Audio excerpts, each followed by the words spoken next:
Welcome to ચેતુસ kitchen.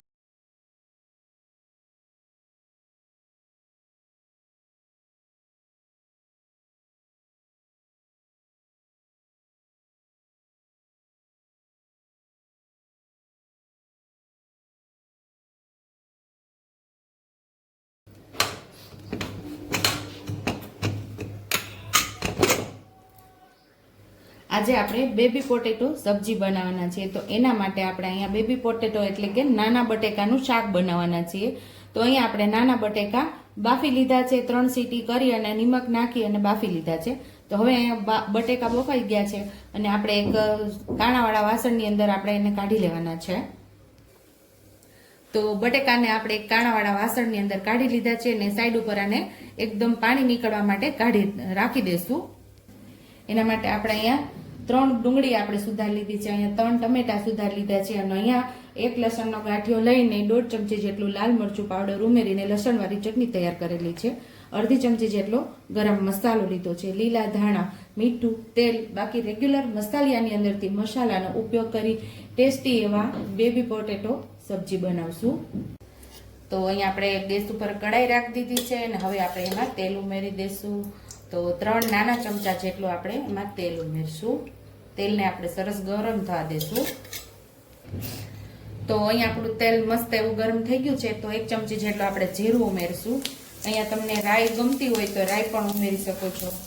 મને આ શાકની અંદર રાઈ નથી ફાવતી એટલે હું નથી ઉમેરતી। 1 ચમચી જેટલા સફેદ તલ ઉમેરશું।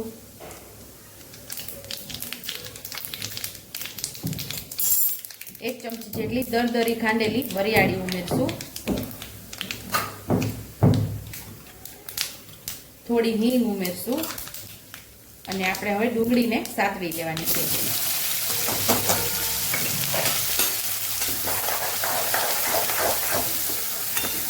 નવા બટેકાની સિઝન શરૂ થઈ જાય એટલે આવા નાના નાના બટેકા એટલે કે બેબી પોટેટો બજારની અંદર સારા પ્રમાણમાં મળી રહી છે। તો અત્યારે તમે આ બેબી પોટેટો સબ્જી બનાવી શકો છો। તો અહીંયા આપણી ડુંગળી પિંક કલરની થાય ત્યાં સુધી આપણે ડુંગળીને સાતળવાની છે। અહીંયા આપણા ડુંગળી મસ્ત એવી સતળાઈ ગઈ છે, લાઇટ પિંક કલરની ડુંગળી થઈ ગઈ છે। તો હવે અહીંયા આપણે ટમેટા ઉમેરી દેવાના છે।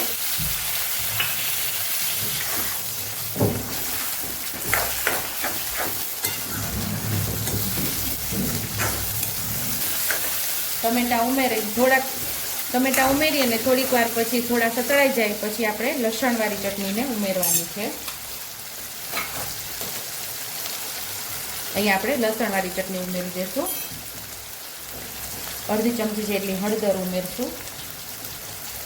1 ચમચી જેટલું ધાણા જીરું પાવડર ઉમેરશું। આપણે ડુંગળી, ટમેટા અને મસાલાના ભાગનું મીઠું ઉમેરશું આપણે, કારણ કે બટેકાની અંદર બાફવામાં મીઠું ઉમેરેલું છે। જે પ્રમાણે આપણે આ શાકની અંદર ગ્રેવી કરવી હોય એ પ્રમાણે અહીંયા આપણે મીઠાનો ઉપયોગ કરવાનો છે, એ પ્રમાણે મીઠું ઉમેરવાનું છે અને થોડા અહીંયા લીલા ધાણા ઉમેરશું। તરત આપણે મસાલાને સાતળી લેવાનું છે। તો અહીંયા આપણો મસાલો મસ્ત એવો સતળાઈ ગયો છે, તેલ પણ સાઈડ ઉપરથી છૂટું પડવા લાગ્યું છે। તો અહીંયા આપણે ગરમ મસાલો ઉમેરી દેવાનો છે, એને પણ સરસ આપણે મિક્સ કરી લઈશું મસાલા સાથે।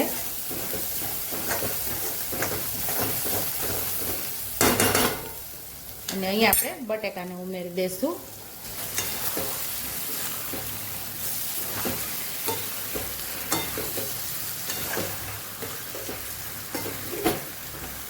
તો ટેસ્ટી એવું આપણું બેબી પોટેટો સબ્જી તૈયાર થઈ ગઈ છે, એટલે કે ટેસ્ટી એવું નાના બટેકાનું શાક તૈયાર થઈ ગયું છે। સર્વિંગ બાઉલની અંદર આપણે સર્વ કરી લઈશું।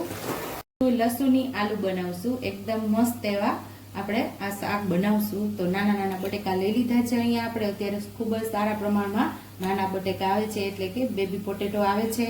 અને અહીંયા બટેકા લઈ લીધા છે, અહીંયા મીઠું છે, રેગ્યુલર મસાલિયાના અંદરથી મસાલાનો ઉપયોગ કરી અને ટેસ્ટી એવું આ લસુની આલુ બનાવશું। એના માટે આપણે અહીંયા લીલું લસણ લીધું છે, લીલા ધાણા, એકદમ ટેસ્ટી અને ઝડપથી આ આપણી સબ્જી બની જાય છે। આપણાને છાલ સહિત જ આવી રીતે ગોળ ગોળ પતિકામાં સુધારવાની છે, એટલે કે ગોળ ચિપ્સમાં આપણે સુધારી લઈશું। આવી જ રીતે આપણે બધા બટેકાને સુધારવાના છે।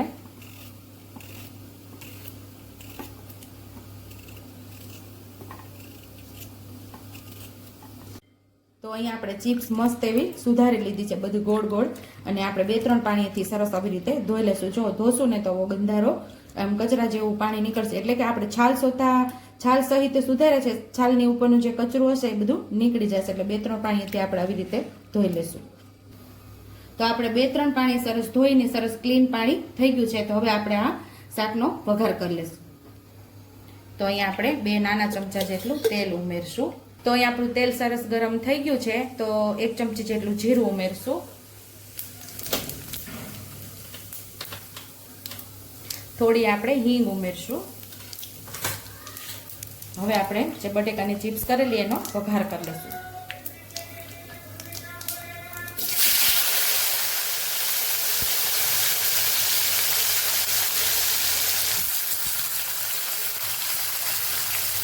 સરસ આપણે સાતળી લેવાની છે.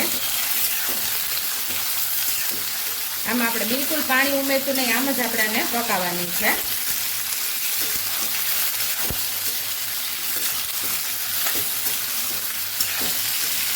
અહીંયા આપણે લીલું લસણ પણ સાથે જ ઉમેરી દઈશું, એટલે એ કાચું ન લાગે, મસ્ત એવો એનો સ્વાદ આવે.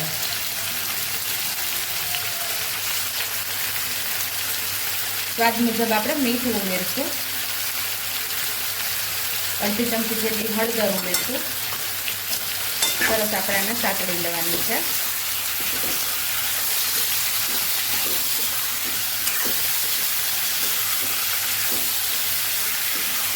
મીઠું અને હળદર એકદમ સરસ ચિપ્સની અંદર ચડી જાય પછી સાવ ગેસ ધીમો રાખી અને ઉપર ડીશ ઢાંકીને આપણે એને વરાળે આ ચિપ્સને પકાવવાની છે. તો અહીં આપણું બધું સરસ મીઠું અને હળદર આપણી ચિપ્સ ઉપર ચડી ગયું છે.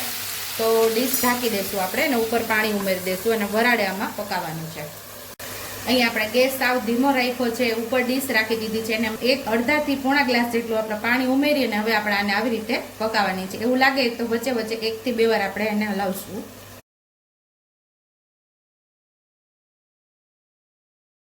હવે આપણે જોઈ લઈશું. વચ્ચે વચ્ચે આપણે 1 થી 2 વાર હલાવશું. આપણે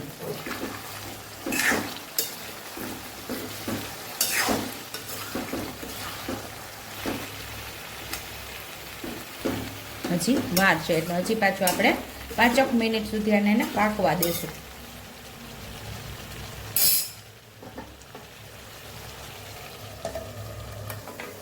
પાંચ મિનિટથી આપણી ચિપ્સ પાકે છે. હવે પાછું ખોલીને જોશું.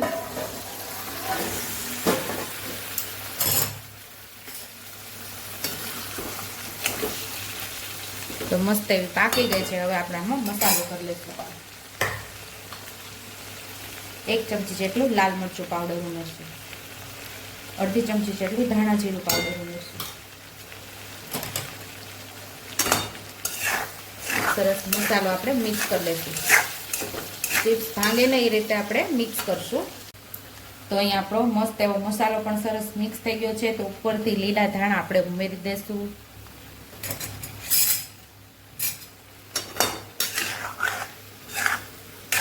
તો ટેસ્ટી એવી લસણની આલુ સબ્જી તૈયાર થઈ ગઈ છે. તો સર્વિંગ પ્લેટમાં હવે આપણે સર્વ કરી લઈશું. આજે આપણે બાફેલા બટેટાનું રજવાડી શાક બનાવશું. એના માટે આપણે 1/2 કિલો બટેટાની છાલ ઉતારી લીધી છે. નવા બટેટા આવે છે એટલે બાફા પછી કઠણ થઈ જાય એટલે છાલ ઉતારીને આપણે બાફશું. અહીંયા આપણે ડુંગળીનો વઘાર કરવા માટે ડુંગળી લીધી છે. અહીં લસણ લીધું છે. અહીંયા 1 ટમેટું સુધાર લીધું છે. અહીં ધાણા ભાજી લીધી છે. અહીં નિમક છે. મસાલાની અંદરથી બધા મસાલા લેશું. અહીંયા તેલ લીધું છે. તો ચાલો આપણે બટેટા બાફવા મૂકી દઈશું. ઉપર ગેસ ઉપર રાખ્યું છે. હવે આપણે એમાં થોડુંક નિમક નાખશું એટલે બટેટાની અંદર ચડી જાય. હવે આપણે આમાં 2 થી 3 સીટી લેવાની છે. તો અહીં બફાઈ ગયા છે આપણા સરસ મજાના બટેટા. આવી રીતે આપણે બધા બટેટાને સુધારી લઈશું. બધા બટેટા આપણે આવી રીતે સુધારી લીધા છે. હવે આપણે લસણવાળો મસાલો તૈયાર કરશું. અહીંયા આપણે લસણ ખાંડીને પછી લાલ ચટણી નાખશું.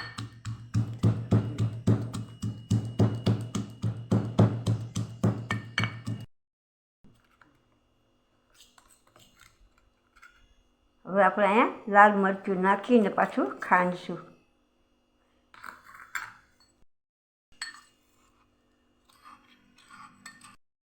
ધાણા જીરું અને હળદર ઉમેરશું.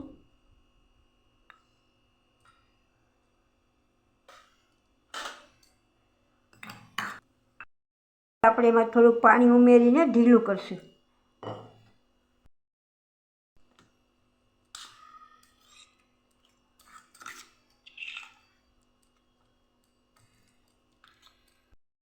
હવે આપણે આમાં ટમેટું ઉમેરી દઈશું.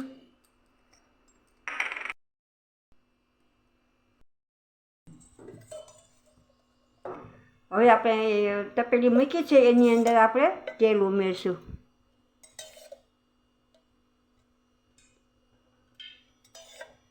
આપણે નાના 3 પાવડા તેલ ઉમેરીશું.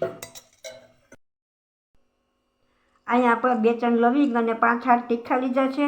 હવે આપણે એનો વઘારમાં મૂકશું.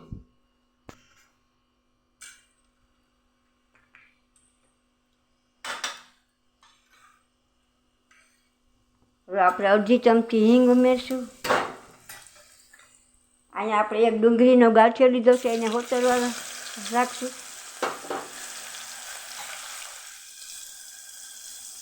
હવે ડુંગળી હોતરાઈ જાય, બદામની કલરની થઈ જાય પછી આપણે મસાલો હોતરશું.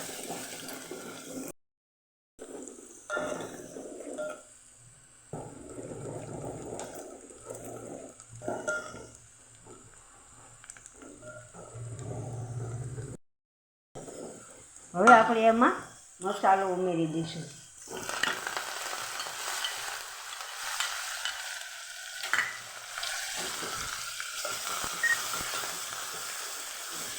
હવે આપણે મસાલાને ખૂબ તેલનું હોતરવા દેવું.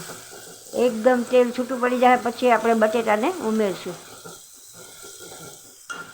હવે અહીંયા આપણો મસાલો હોતરાઈ ગયો છે, એકદમ તેલ છૂટું પડી ગયું છે. હવે આપણે બટેટાને હોતરી લેવું છે.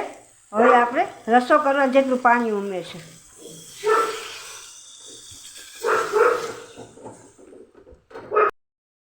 હવે અહીંયા આપણે વઘાર કર્યો છે અને ખદખદવા માંડ્યું છે શાક. હવે ખદખદી જાય એટલે 2 મિનિટ પછી આપણે સર્વ કરશું. તો તૈયાર છે અહીંયા આપણું બાફેલા બટેટાનું શાક.